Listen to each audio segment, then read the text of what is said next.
Hello everyone, I am Geeta Sonawane and you are watching B Shiroz.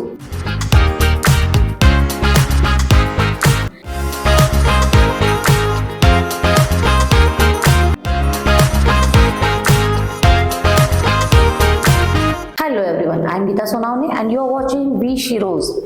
Have you ever saw a dream? क्या आपने कभी कोई सपना देखा है? बिकॉज अगर कोई भी सपना देखते हैं उसको पूरा करने के लिए बहुत सारी मेहनत, बहुत सारा डेडिकेशन और बहुत कुछ सेक्रीफाइस करना पड़ता है। आज हमारे शो पे जो शीरो आई है, उन्होंने एक ऐसा सपना देखा जिसके लिए उनको बहुत सारी मेहनत तो करनी ही पड़ी, बट उनको अपनी उंगलियां तक सेक्रीफाइस करनी पड़ी और बहुत कुछ सेक्रीफाइस करना पड़ा और उन्होंने अपना सपना पूरा किया। आज हम उनकी जर्नी सुनते हैं, उन्हीं की ज़बानी, जिन्होंने ना सिर्फ माउंट एवरेस्ट की चढ़ाई की है बल्कि उन्होंने 16 देशों में 16,000 किलोमीटर की साइकिलिंग भी की है, एक मिशन लेके जिसका नाम है चेंज बिफोर क्लाइमेट चेंज। सो ये मिशन क्या है, उन्होंने माउंट एवरेस्ट की चढ़ाई कैसे पूरी की, कैसे उन्होंने साइकिलिंग की, ये सारी जर्नी आज हम सुनते हैं उन्हीं की ज़बानी। So welcome to our show Nisha ji. Thank you so much.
So Nisha, tell me something about कि आपने एवरेस्ट की इतनी लंबी ऊंचाई तय की है। आप वडोदरा की पहली महिला है जो माउंट एवरेस्ट की चढ़ाई पूरी करके आई है।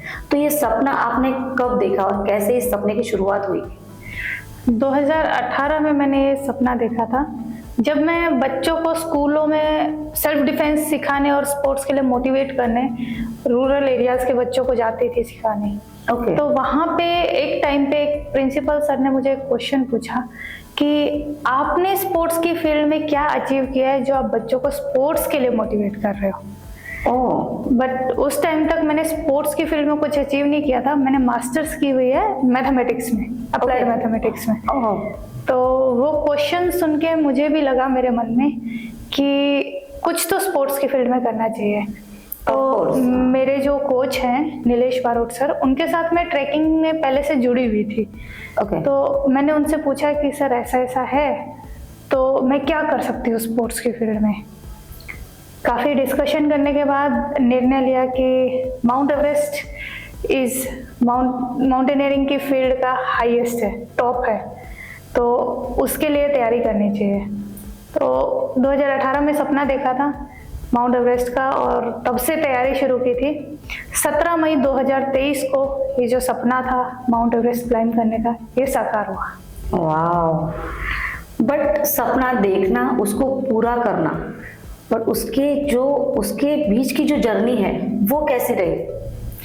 बहुत टफ जर्नी रही है, क्योंकि जैसा आपने बोला कि कुछ पाने के लिए कुछ खोना पड़ता है। एब्सोल्युटली। तो जो जर्नी थी उसके लिए बहुत सारी तैयारियां करनी पड़ती हैं, सिर्फ फिजिकल ही नहीं, मेंटली भी तैयारियां करनी पड़ती हैं।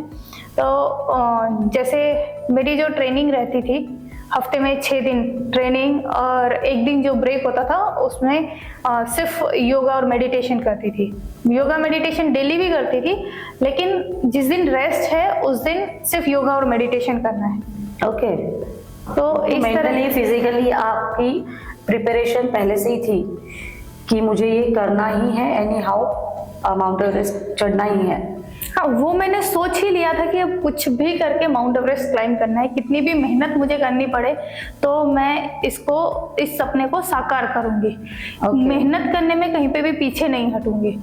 तो मेंटली और फिजिकली तैयारी के लिए 12 घंटे एक छोटे से ग्राउंड पे 300 मीटर का ग्राउंड है, उसके ऊपर दौड़ना, साइकिलिंग करना माउंटेन्स में, नैनीताल, मनाली से लेके लेह लद्दाख, खारडुंगला तक। वहां तक आपने साइकिलिंग किया? हाँ जी, प्रैक्टिस। Oh my goodness. और फिर नैनीताल में नैनी लेक पे फुल कोविड में जब लॉकडाउन लगा था, सेकंड लॉकडाउन, उस टाइम पे नैनी लेक पे 12 घंटे रनिंग करके एक वर्ल्ड रिकॉर्ड मैंने बनाया था। इसका पर्पस अपने आप को मेंटली स्ट्रांग बनाना, क्योंकि एक छोटे से ग्राउंड में दौड़ते रहना, थकान के साथ साथ मेंटली भी लोग थक जाते हैं। बट उसके साथ मतलब डेडिकेशन के साथ कंसिस्टेंसी बनाए रखना, वही बड़ी बात है। फिर पावागढ़ पे दिन में 3 बार, एक ही दिन में 3 बार क्लाइंब करना, हफ्ते में 2 बार, तो वो भी करना है। वो भी 15 केजी वेट के साथ बस स्टैंड माची से लेके टॉप मंदिर तक, मंदिर में 3 बार दर्शन करके वापस बस स्टैंड आना है। एक दिन में 3 बार आपने किया? हाँ, और हफ्ते में 2 बार। हफ्ते में 2 बार? हाँ। तो ऐसा भी करना होता था। ट्रेनिंग पीरियड में ये सब होता था। साथ ही साथ 20 केजी वेट लेके पाँव पे वेट बांध के 2-2 केजी का, और दिन में 8 घंटे आपको सिर्फ खड़े रहना है।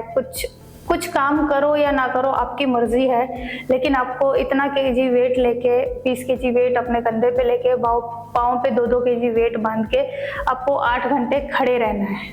ओके, बैठना नहीं है, कोई रेस्ट नहीं है। तो ये सब ट्रेनिंग खाना खाना है, हाँ, आपको खाना खाना है तो भी आप खड़े खड़े खाना खा सकते हैं। आपको कोई काम करना है तो मैं जैसे घर पे झाड़ू पोछा, ये वो खड़े खड़े जो भी काम होते हैं वो सब काम कर देती थी।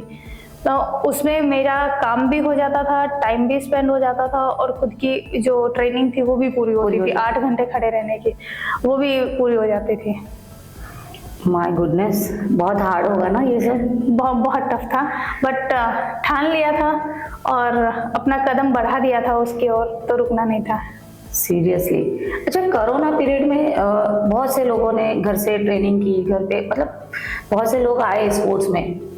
कुछ लोग ऐसे हुए कि कोरोना के टाइम पे स्पोर्ट्स ने उनको पकड़ लिया, कुछ लोगों ने स्पोर्ट्स छोड़ दिया। तो उस टाइम पे आपने कैसे खुद को, क्योंकि उस टाइम पे तो मेंटल स्ट्रेंथ बहुत ज्यादा जरूरी थी, तब आपने कैसे मैनेज किया? मैं घर पे ही अपने टेरेस पे एक्सरसाइज करती थी। जो आउटडोर एक्सरसाइजेस होती थी, रनिंग नहीं करती थी, बट आउटडोर जो भी एक्सरसाइजेस होती थी वो टेरेस पे करती थी। और बाकी योगा और मेडिटेशन दिन में 2 से 3 घंटे वो करती थी। 2 घंटे अपना एक्सरसाइज करती थी। तो ऐसे करके अपना एक्सरसाइज मैंने कंटिन्यू रखा था। ओके, ये तो हुआ ट्रेनिंग का पोर्शन। बट आपकी जब रियल एवरेस्ट चढ़ना जब आपने शुरू किया, तब आपके माइंड में क्या चल रहा था? रियल एवरेस्ट जब चढ़ना शुरू करना था, उससे पहले भी बहुत सारे स्ट्रेस थे कि जब मेरे पास वहाँ से नेपाल से कॉल आ रहा था, मैंने एजेंसी को बोला था कि मुझे क्लाइंब करना है, तो उनका कॉल आ रहा था कि निशा, फेब के बाद हम कोई रजिस्ट्रेशंस नहीं लेंगे, मिड ऑफ फेब से हम लोग रजिस्ट्रेशंस नहीं लेंगे, मिड ऑफ फेब तक जिसका रजिस्ट्रेशन आएगा उसी को करवाएंगे, तो आपको करना है तो थोड़ा जल्दी करो। फिर लास्ट ऑफ फेब में भी एक कॉल आया कि आपको जो भी करना है थोड़ा स्पीडी करो, ये लास्ट वीक है, इसके बाद हम लोग कोई भी रजिस्ट्रेशन नहीं लेंगे। तो फाइनेंशियली मेरे पास कुछ भी नहीं था, क्योंकि 50 लाख के अराउंड फीस लगती है टोटल मिला के, तो मेरे पास कुछ था नहीं। 1 लाख रुपीस था। भगवान का नाम लिया, मेरे कोच से बात किया और भगवान का नाम लेके 1 लाख रुपीस डाल दिया रजिस्ट्रेशन के लिए। जबकि 50 लाख की जरूरत थी आपके पास, जो बिल्कुल नहीं था, फिर भी आपने 1 लाख तो डाल दिया कि रजिस्ट्रेशन तो कर लिया कि बाकी का तो कर ही लेंगे। सो ये तो मतलब अलग ही लेवल का कॉन्फिडेंस हुआ होगा ना? सीरियसली, मतलब फिर कैसे मैनेज किया ये चीज? भगवान पे भरोसा रख के किया था। अभी इसमें ऐसा है कि अगर मैं बाकी का अरेंज नहीं कर पाती तो वो 1 लाख भी जाएगा। और अदरवाइज पूरा का पूरा भरना ही है। तो मैं उस टाइम पे मनाली में ट्रेनिंग कर रही थी और मेरे कोच जो है वो यहाँ पे गुजरात में थे, तो उन्होंने यहाँ पे पूरा अपना एफर्ट्स लगाए और धीरे धीरे जो भी थोड़ा बहुत फ्रेंड्स से या फिर क्राउड फंडिंग से या फिर स्पॉन्सर्स से कनेक्ट करना शुरू किया। फिर मैं 1 वीक पहले जब मुझे नेपाल जाना था मैं भी वहाँ से कॉल से सबसे कनेक्ट कर रही थी। 1 वीक पहले यहाँ पे आई तो 1 वीक मैंने प्रिपरेशन से ज़्यादा स्पॉन्सर्स के लिए दौड़ भाग किया। तो उसके लिए दौड़ती रही कि कहीं ना कहीं से कुछ स्पॉन्सर मिल जाए, क्योंकि मुझे जब मैंने फंड्स वहाँ पे डाला था तो उसके विदिन 15 to 20 डेज मुझे 25% ऑफ द फंड वहाँ पे डाल देना था। अच्छा, ओके। तो वो सिर्फ बुकिंग अमाउंट था। उसके बाद रजिस्ट्रेशन जो होता है नेपाल गवर्नमेंट की फीस, एटलीस्ट उतना फंड तो मुझे डालना था 15 लाख रुपीज, तो 14 लाख और डालना था। तो वो सब मेरे कोच ने मैनेज किया था। फिर वहाँ पे पहुँचने से पहले हमें 50% अमाउंट पूरा कर देना था, मतलब 25। तो मेरे पास 7-8 का स्पॉन्सरशिप आया था। 7 to 8 lakhs का स्पॉन्सरशिप आया था, वो मैंने वहाँ डाल दिया था। फिर वहाँ से हमने पूछा कि यहाँ से जब निकलने से पहले हमने वहाँ पे पूछा कि गियर्स कितने के आते हैं, तो गियर्स का लगभग कितना खर्चा होता है, क्योंकि इसके लिए तो हमें अच्छे ही गियर्स लेने होते हैं। हाँ। तो उन्होंने ऐसा बोला कि लगभग 2.5 से 3 लाख के बीच में आपके गियर्स हो जाएंगे। हाँ। तो वी आर हैप्पी कि चलो इतना फंड तो हम कर सकते हैं। फिर जब हम नेपाल पहुंचे तो 3 अप्रैल को मैं नेपाल, 2 अप्रैल को शाम को मैं नेपाल पहुंची थी। 3 अप्रैल से मैंने पूरा गियर्स का लेना देखना वगैरह शुरू किया। जब देखा, पूरा अप्रोक्सीमेट बजट लगाया, सब कुछ किया, तो जो चीज़ें बेस्ट क्वालिटी चाहिए उसमें कॉम्प्रोमाइज़ नहीं कर सकते। कुछ चीज़ें ऐसी हैं जो हम थोड़ा लो क्वालिटी में ले सकते हैं। तो उसके हिसाब से जब फंड करना था तो 2.5-3 लाख की जगह 8.5 लाख, मतलब 5-5.5 लाख का फंड बढ़ गया। तो ऑन द स्पॉट से सिर्फ 8.5 लाख के आए? हाँ जी। ओह। तो क्योंकि उसके शूज ही लगभग 1.5-1.25 लाख के शूज थे। ओके। जो बूट्स आते हैं, स्नो बूट्स। उसके बाद जो डाउन सूट था वो भी 1 लाख से ऊपर का था। तो ऐसे करके सब चीजें बहुत कॉस्टली आती हैं। 50,000 40,000 से नीचे तो कुछ भी नहीं आता।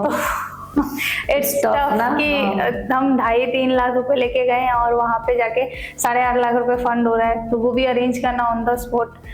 वहां से निकलने से पहले मेरे पास कुछ कैश होना जरूरी था। तो हम शाम के टाइम एटीएम गए, एटीएम से कैश, कल मॉर्निंग में मुझे निकलना है सुबह 7 बजे। पैकिंग वगैरह सब हो गई है। वो लोग एक बार हमारा पूरा लगेज चेक करते हैं कि हमने प्रॉपर जो लगेज लिया है वो ऊपर काम लगेगा या नहीं लगेगा, उसमें से कौन से गियर से जो हमें ज़रूरत नहीं है। तो ऐसे करके उन्होंने जब पूरा लगेज चेक किया और उस पैकिंग वगैरह होने के बाद फिर हम पैसे निकालने के लिए गए। जब पैसे निकालने गए तो एटीएम कार्ड अंदर डाला तो एटीएम कार्ड ही अंदर चला गया मशीन के, बाहर ही नहीं आया, कैश भी नहीं निकला। तो वहाँ स्टक हो गए। फिर जो ऑनर थे कंपनी के, उनको बोला कि दाई ऐसा हुआ है और कुछ फंड्स अभी चाहिए मुझे कैश, आपको बाद में नीलेश सर इंडिया जाने के बाद वो आपको ट्रांसफर कर देंगे। तो वहाँ से उनसे थोड़ा कैश नेक्स्ट उस दिन उनको रात को बोला, तो नेक्स्ट मॉर्निंग पहले तो हमने ट्राई किया कि बैंक में ही कॉल करके कुछ ना कुछ ट्राई करें कि किसी तरह एटीएम कार्ड, हमें एटलीस्ट एटीएम कार्ड तो मिले। हाँ। फिर मिल गया? नहीं मिला, क्योंकि सुबह 7 बजे निकलना था, बैंक तो 10 बजे खुलता है। तो उन्होंने बोला कि हम ट्राई कर सकते हैं कि 9 बजे तक आपको मिल जाए, बट 7 बजे मुझे तो निकल जाना है वहां से कुछ भी करके एयरपोर्ट के लिए। तो मैं 7 बजे वहां से निकल गई। मेरे सर ने उनको कनेक्ट किया, वो बोले कि जब तक जिसका ऑन कार्ड है वो नहीं होगा तो हम कार्ड नहीं देंगे।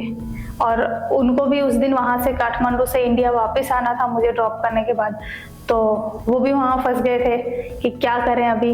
उनको निकलना है, वहाँ मैं निकल चुकी हूँ और कार्ड मिल नहीं रहा है। तो पैसे तो उन्होंने कुछ मेरे को कैश इन हैंड अरेंज करवा दिए थे, बट कार्ड नहीं मिला था। वहां से हम लोग निकले। बेस कैंप की जर्नी 6 अप्रैल 2023। बेस कैंप की जर्नी शुरू होने से पहले ही ये सारा स्ट्रगल पहले था। हाँ, मतलब it is also difficult part ना, कि मैनेज करना चीजों को। 6 अप्रैल को हम लोगों ने फ्लाई करके काठमांडू से लुकला फ्लाई किया। और लुकला से पहुंचने के बाद सिर्फ लंच किया लुकला में और वहां से जर्नी स्टार्ट कर दी, ट्रैकिंग चालू कर दी। ओके। तो लुकला से पाखड़िंग, नामचे बाजार, ऐसे करके हम लोग बेस कैंप 8 दिन के बाद बेस कैंप पहुंचे।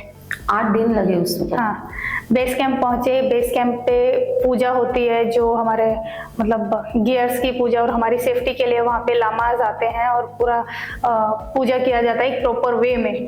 तो वो पूजा करने के बाद हम लोग हमारे जो सेफ्टी गियर्स है उनको यूज करना शुरू करते हैं।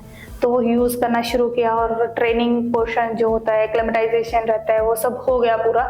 तो उसके बाद जब फाइनल सबमिट पुश देना था, तो जब ये एक्लेमेटाइजेशन खत्म हुआ उसके बाद आया कि अभी आपको 80% पेमेंट अगर आप नहीं करते हो तो आपको वहीं से वापस जाना पड़ेगा। हाँ, बेस कैंप से ऊपर नहीं जाने देंगे।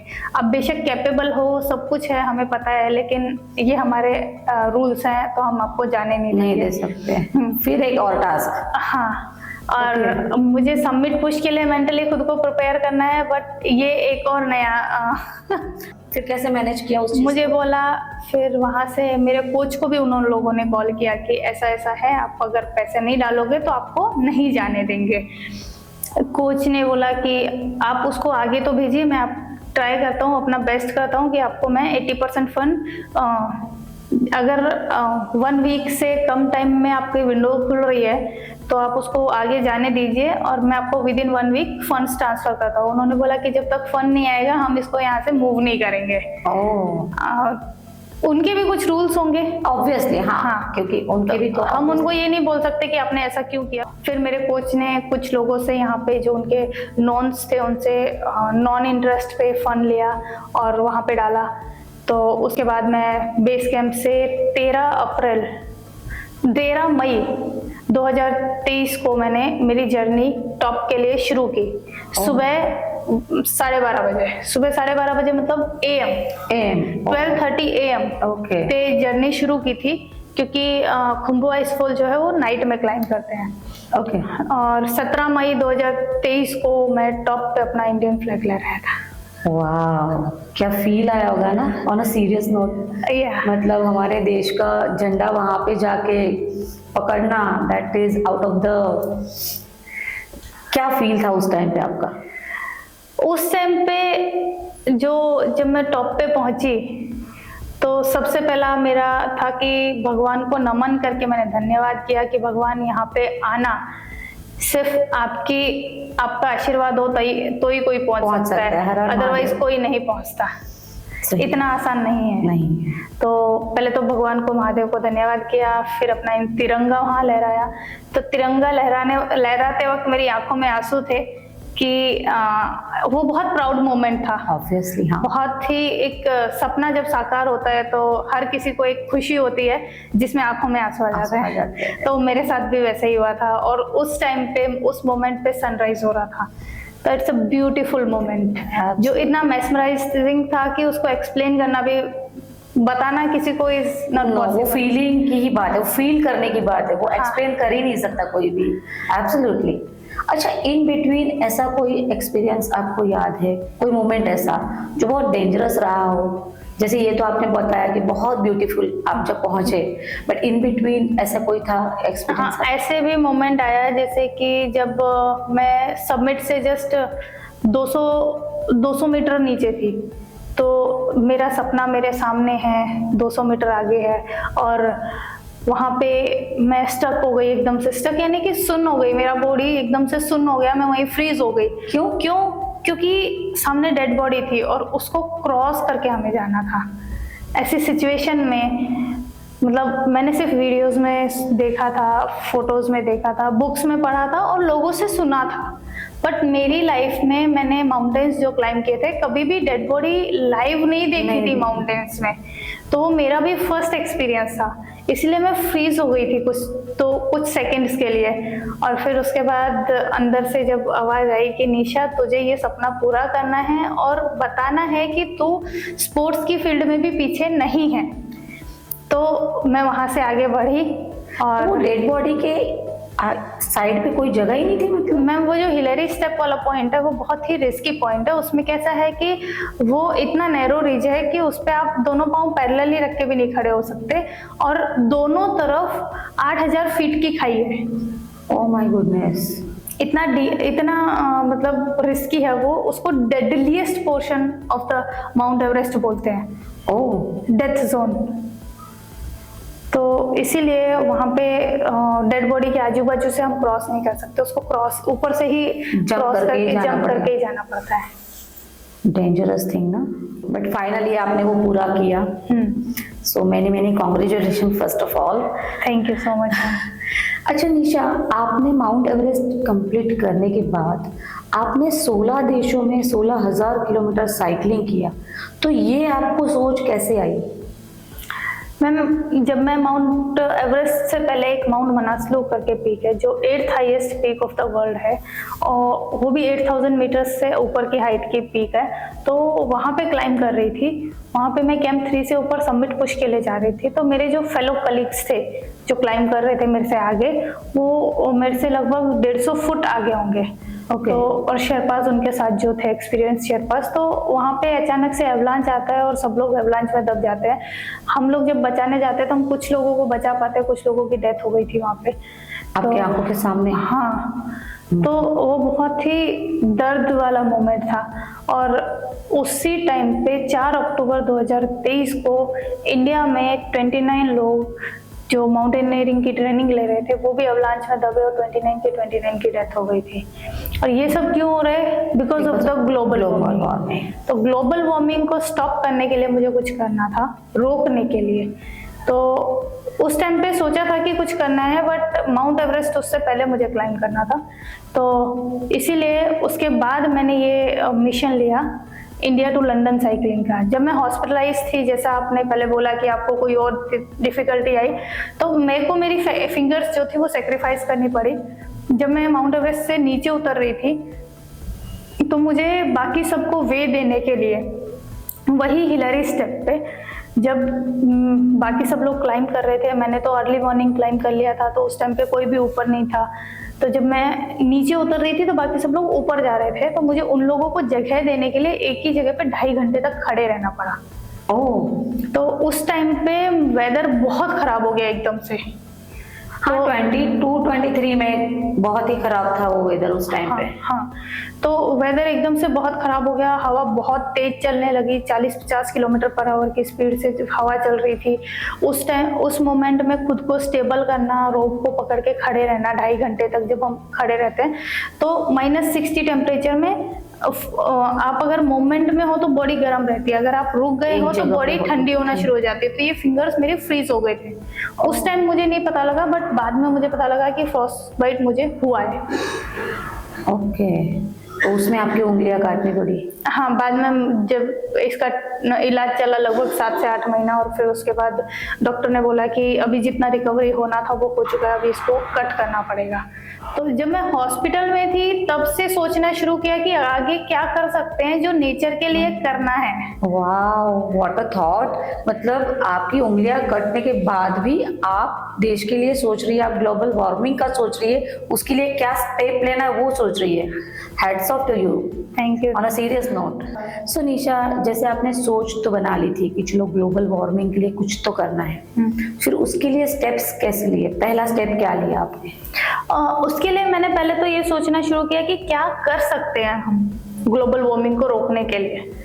तो अब इसमें ऐसा है कि हम लोगों को अर्बनाइजेशन के लिए नहीं रोक सकते कि आप मशीन्स मत यूज करो, आप एसी मत यूज करो, आप कार मत चलाओ, आप फ्रिज मत लगाओ। वो सब के लिए हम लोगों को मना नहीं कर सकते, क्योंकि ये मॉडर्नाइजेशन है और हमें उसके हिसाब से बदलना पड़ेगा। लेकिन हम एक चीज कर सकते हैं कि हम ज्यादा से ज्यादा ट्री प्लांटेशन करेंगे तो अपने आप जो बाहर का टेम्परेचर है वो कम होता चला जाएगा। जब टेम्परेचर कम होगा तो ऑब्वियसली लोग एसी यूज करना बंद कर देंगे। अच्छा, जो अभी हर कोई घर में एसी यूज कर रहा है तो वो कम होता चला जाएगा एसी का यूज। तो लोग पंखे से सरवाइव कर सकते हैं, जिससे ठंडे इलाकों में अभी भी एसी पंखा भी नहीं यूज करते। तो वैसे जैसे जैसे टेम्परेचर कम होता जाएगा तो एसी का यूज कम हो जाएगा। तो इसीलिए आपने प्लांटेशन का सोचा? हाँ, तो ट्री प्लांटेशन कर सकते हैं।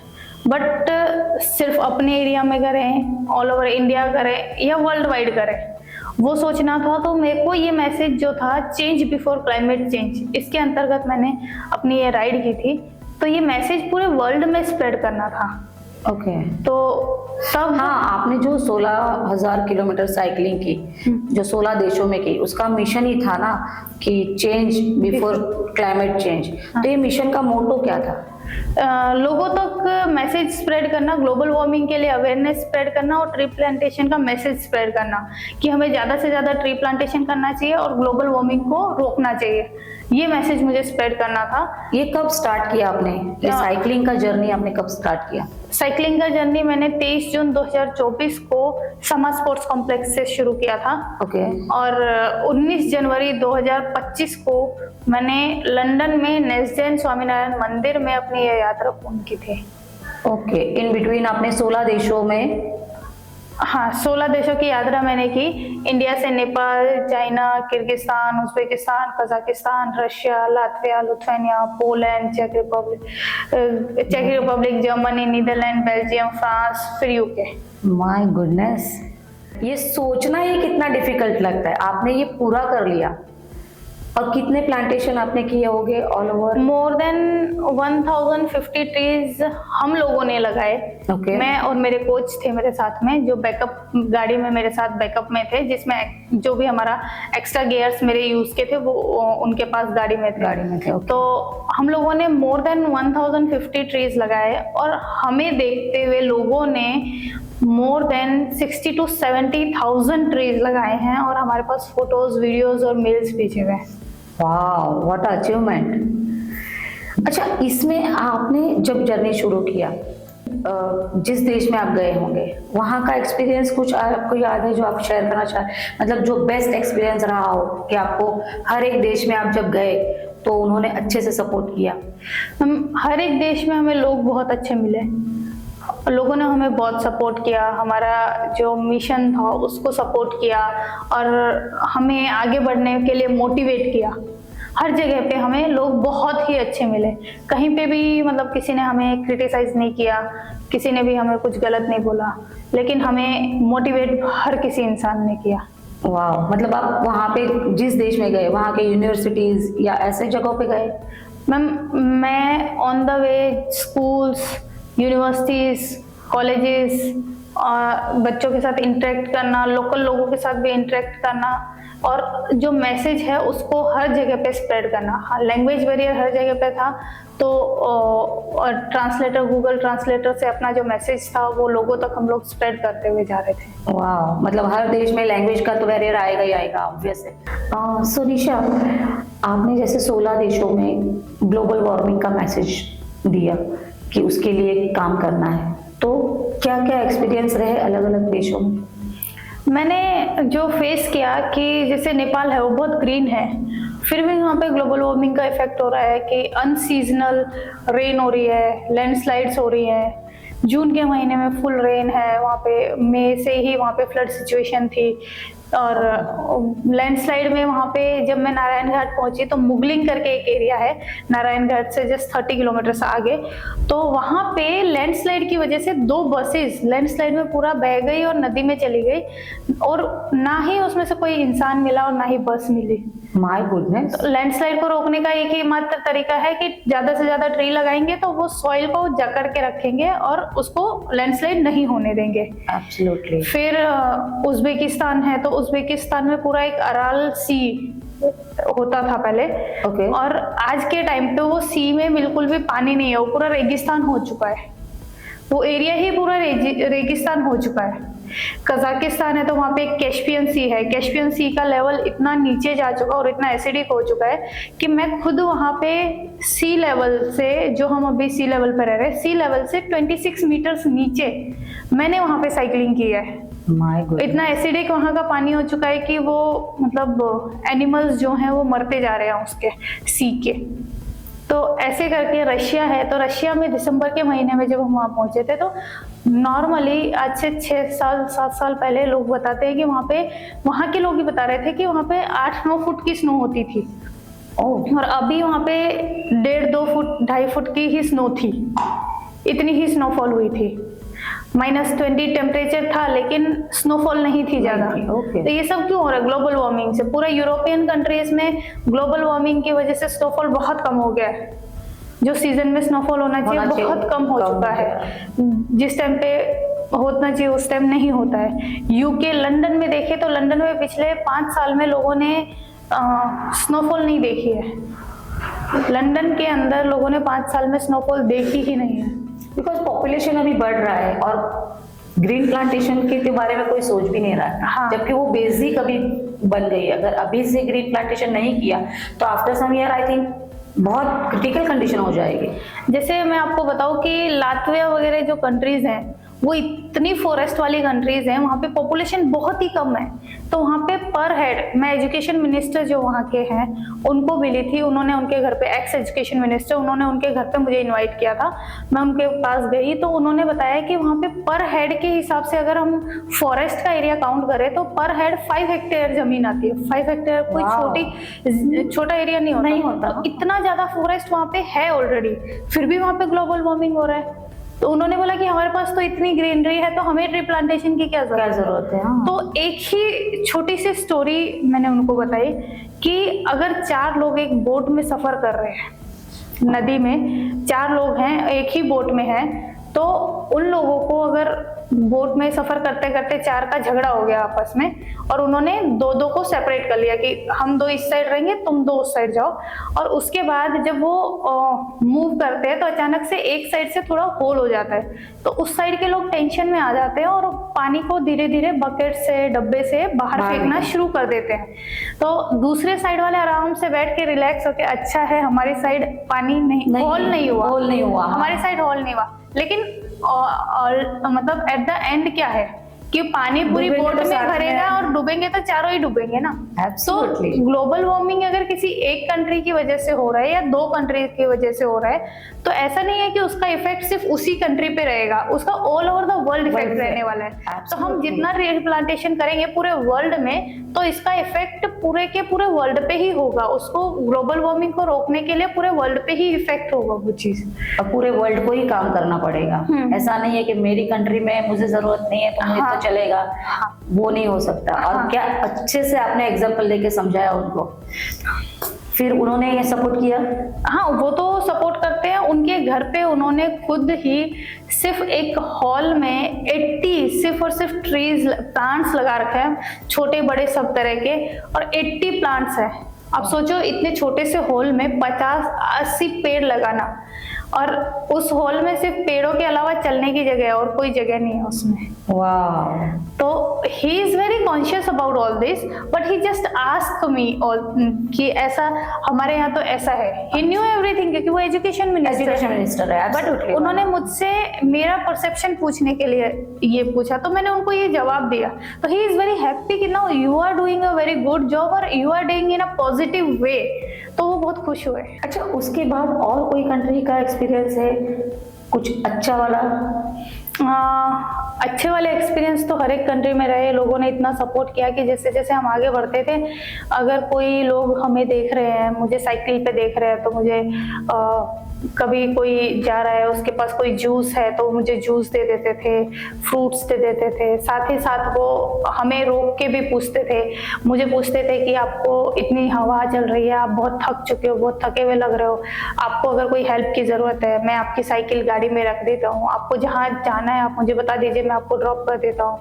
साथ ही साथ मेरे को तो साइकिल के लिए पूछते थे, तो मेरे कोच जो स्लो गाड़ी चला रहे होते थे पीछे, उनको पूछते थे, उनके आगे आके रुक जाते थे, उनको पूछते थे आपकी गाड़ी में कोई प्रॉब्लम है जो आप इतना स्लो गाड़ी चला रहे हो, कुछ इश्यू है तो हमें बताइए, हम टोइंग कर देते हैं, आपको हेल्प करते हैं, मैकेनिक की जरूरत हो तो भी हेल्प करते हैं। तो इतने अच्छे अच्छे लोग हमें ऑन द वे मिले कि हमें मतलब अपने आप ही मोटिवेशन आता था कि लोग इतना अच्छा सपोर्ट हमें दे रहे हैं। और उस टाइम पे तो आप इंस्टाग्राम पे भी बहुत बहुत लाइव आ रहे थे, आप लोगों को बता रहे थे आपकी जर्नी के बारे में, मैं यहाँ पहुंची, मैं वहां पहुंची, तो बहुत सारे लोग आपको फॉलो भी कर रहे थे। तो उनमें से भी ऐसे कुछ लोग मिले आपको ऑन द वे जो आपको हेल्प करना चाहे या जो आपको सपोर्ट करना चाहे? हेल्प बहुत लोगों ने हमें की, और उसके साथ साथ आपको एक चीज़ बताऊं कि ये दुनिया बहुत छोटी है, जिसमें कि एक बच्ची जिसने हमारे साथ 2018 में कैंप किया था, जब वो 10 साल की 9 से 10 साल की थी, और अभी वो फ्रांस में एजुकेशन कर रही है। तो 18 साल की हुई है। उसने बताया कि सर, नीलेश सर को बोला कि सर, मैंने आज से 9 साल पहले आपके साथ ना कैंपिंग की थी एक बार, और मुझे वहाँ से बहुत ही मतलब कॉन्फिडेंस अपने अंदर आया है, और आज मैं यहाँ पे 18 इयर्स की एज में इंडिपेंडेंटली आई हूँ और स्टडी कर रही हूँ अकेले। ऐसे ही एक मेरा माउंट एवरेस्ट की जर्नी खत्म होने के बाद एक लड़का है, वो ब्लाइंड है। तो वो नीलेश सर के ऑफिस गया, और वो ब्लाइंड फुटबॉल टीम में है, ब्लाइंड है बट फुटबॉल खेलता है। तो उसने कहीं से पढ़ के नीलेश सर के ऑफिस पहुंचा, नीलेश सर को बोला कि मैं ऐसे ऐसे तैयारी कर रहा हूँ, मुझे फुटबॉल खेलने का बहुत शौक है, आप मुझे हेल्प कीजिए। तो नीलेश सर ने उसको एक बोला कि ये फील्ड मेरे से अलग है, पर मैं तुम्हें एक गाइडेंस, एक रूट बता सकता हूँ। तो उन्होंने एक फुटबॉल कोच के पास उसको रेफर किया। उस फुटबॉल कोच ने उसको एक प्रॉपर जगह, जो पर्सन उनको ब्लाइंड पर्सन को गाइड कर सकता है, वैसे पर्सन के पास उसको भेजा। तो वो लड़का हमें आज अपनी जो इंडिया की ब्लाइंड फुटबॉल टीम है, वो वर्ल्ड के 4th नंबर पे है। वाह! वो रशिया में मैच खेलने आए थे, और एक सेमी कोतवानी सर है जिन्होंने उनको भी इनवाइट किया था उनके ऑफिस पे, और हमें भी इनवाइट किया था उनके ऑफिस पे। तो जब हम वहाँ मिले तो वो लड़के ने नीलेश सर की आवाज सुन के पहचान लिया कि नीलेश सर है वो, और उसने तुरंत बोला कि नीलेश सर यहाँ क्या कर रहे हैं। तब नीलेश सर और उनकी बात हुई। तो ये दुनिया कितनी छोटी है कि लोग हमें कहीं पे भी मिल जाते हैं। और अगर आपका इंटेंशन सही है और आप किसी को भी हेल्प कर देते हो तो यूनिवर्स आल्सो हेल्प यू। निशा, जैसे ग्लोबल वार्मिंग के लिए एज ए इंडिविजुअल लोगों को क्या करना चाहिए? एज अ इंडिविजुअल, अगर मैम इतनी सारी पॉपुलेशन है हमारे वर्ल्ड में, अगर पर हेड भी 1 ट्रे साल में लगाता है और उसको अच्छे से केयर करके बड़ा करता है, तो हम लोग ग्लोबल वार्मिंग को काफी हद तक स्टॉप कर सकते हैं। Absolutely. और जैसे कि कोविड में लोगों ने मशीन्स यूज नहीं की थी, ज्यादा कारें यूज नहीं हो रही थी, तो ओजोन जो लेयर थी वो काफी हद तक कवर हुई थी। जो ओजोन में होल है वो काफी हद तक कवर हुआ था। तो हम मशीन्स को अभी तो यूज करना नहीं स्टॉप कर सकते, लेकिन ट्री प्लांटेशन पर हेड कर सकते हैं, तो उससे ग्लोबल वार्मिंग काफी हद तक स्टॉप हो सकती है। एब्सोल्युटली। अच्छा निशा, जैसे आपके साथ आपके कोच थे, तो उनका क्या रोल रहा है आपकी ये सारी जर्नी में? मेरी एवरेस्ट से लेके माउंट एवरेस्ट से पहले भी उन्होंने मुझे ट्रेन किया, कोचिंग दी, मुझे गाइडेंस दिया कि क्या क्या मुझे एक्सरसाइज करनी चाहिए, क्या क्या मुझे डाइट फॉलो करनी चाहिए। पर डे का मेरा शेड्यूल रहता था, वो मुझे शेड्यूल देते थे पर डे का। और साथ ही साथ ये जो जर्नी थी, इसमें तो उनका बहुत ही मेजर रोल ये था कि वो मेरे बैकअप में थे। मुझे ज़्यादा जो भी पूरा एडमिनिस्ट्रेटिव वर्क रहता था, जो भी लॉजिस्टिक वर्क रहता था, वो पूरा वो हैंडल कर लेते थे।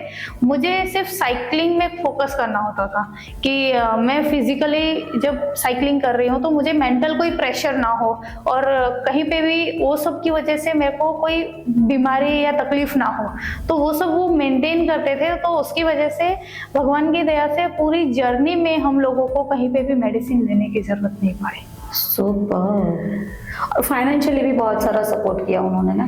फाइनेंशियली भी उन्होंने काफी सपोर्ट किया, और फाइनेंशियली मतलब वो अगर इस जर्नी में नहीं होते तो ये जर्नी पॉसिबल नहीं थी। एक मतलब मैं एक ये चीज कह सकती हूँ कि उनके बिना ये जर्नी पॉसिबल नहीं थी। वाह! सो एक मेंटर का होना, एक कोच का होना बहुत जरूरी है। बहुत जरूरी है। Absolutely. निशा, जैसे as you know, We Sheroes show is for women, is for female. So हमारे ऑडियंस को कुछ मैसेज आप थ्रो करना चाहोगे? मैम सिर्फ फीमेल्स के नहीं, हर किसी के लिए ये मैसेज है कि अगर आप अपना कोई सपना देखते हो और लाइफ में आगे बढ़ना चाहते हो उस सपने की तरफ, तो एक काम आप लोगों को ये करना है कि आपको एटलीस्ट उस सपने के लिए एक कदम बढ़ाना पड़ेगा और अपना डेडिकेशन 110% आप दोगे तो कहीं ना कहीं से लोग आपको सपोर्ट करना शुरू कर देंगे जब आपके एफर्ट्स देखेंगे, और आपको उस सपने तक पहुंचने से कोई रोक नहीं सकता। तो पहला कदम बढ़ाने की जिम्मेदारी आप लोगों को लेनी होगी और अपने सपने की तरफ एक कदम बढ़ाना होगा। एब्सोल्युटली, वो कहते हैं ना कि चलना शुरू करो, कारवां अपने आप आपके साथ जुड़ जाता है। एब्सोल्युटली। निशा, जैसे साइकिलिंग का जो भी आपका जर्नी रहा उसमें आपको सपोर्ट तो बहुत अच्छे से मिला, बट कुछ ऐसी डिफिकल्टीज आई? बहुत सारी डिफिकल्टीज आई मैम। जैसे इंडिया में हर तरह के वेदर मुझे मिले। इंडिया में रेन मिली, गर्मी मिली, फिर ठंडी भी मिली, चाइना से लेके स्नोफॉल मिला चाइना में, उससे आगे सैंड स्टॉर्म मिला मुझे उज्बेकिस्तान में, विंड्स तो बहुत हैवी मिली उज्बेकिस्तान और कजाकिस्तान में, कोल्ड विंड्स, उसके साथ साथ स्नो स्टॉर्म मिला, स्नो मिला, -20 डिग्री टेम्परेचर मिला रशिया में। तो हर तरह की डिफिकल्टीज को पार करते करते हमें आगे बढ़ना पड़ा। हर दिन एक नया चैलेंज होता था और उस चैलेंज को पार करके हमें अगले दिन पहुंचना होता था। तो ऐसे करके ये जर्नी काफी चैलेंजिंग थी, क्योंकि 210 दिन की जर्नी कोई छोटी चीज नहीं है। इतने दिन घर से बाहर रहना, इतने दिन स्ट्रगलिंग करना और इतने दिन के लिए फंड्स, हर एक चीज, फंड्स भी एक चैलेंज है, क्योंकि इतनी लंबी जर्नी में आप आउट ऑफ कंट्री हो तो आपको फंड्स बहुत चाहिए, बहुत ज्यादा। तो it's a big challenge. Absolutely. अच्छा, आपने बोला कि फैमिली को, आपकी जर्नी में आपको फैमिली से भी दूर रहना पड़ा, तो फैमिली सपोर्ट कैसा रहा? फैमिली सपोर्ट के बिना मैम ये सब चीजें पॉसिबल नहीं होती। और बट उनका क्या रिएक्शन था, मतलब जब आप जर्नी कर रहे थे तब भी, और जब आपने अपना सपना पूरा कर लिया तब का भी रिएक्शन क्या था? बहुत खुश हैं वो लोग। और जब मैं जर्नी कर रही थी तो दे आर कि तू स्ट्रगल कर रही है, हमें पता है, लेकिन तू कर सकती है। वाह। तू उतनी कैपेबल है, उतनी स्ट्रॉन्ग है कि तू कर सकती है, बट हार मत मानना। एक किस्सा मैं फैमिली के अलावा एक शेयर करूंगी। फैमिली तो सपोर्टिव थी ही। एक हमें कजाकिस्तान में एक सर मिल रहे थे, अतराव में, फिरोज सर। उन्होंने हमारा जस्ट एक पोस्ट रखा उनके स्टेटस पे, स्टोरी पे। तो उनकी एक मैम जो उनको स्कूल टाइम पे पढ़ाती थी, उनका मैसेज उनके पास आता है कि तुम इसको कैसे जानते हो? तो बोले कि हमारे पास अभी आई हुई है। तो बोले मुझे बात करनी है इस बच्ची से। वो सर की टीचर, वो बोले कि मुझे इस बच्ची से बात करनी है। उनका मुझे अगले दिन 11 बजे के आसपास सर हमें मिले, तो उन्होंने मुझे बात करवाया फोन पे, वीडियो कॉल पे। सबसे पहला सेंटेंस उन मैम का ये था कि बेटा कुछ भी हो जाए, गिव अप मत करना। और शी इज 72 की एज में उन्होंने ओवरनाइट सिर्फ यही इंतजार किया कि फिरोज कब निशा के पास जाएगा और कब मेरी बात करवाएगा।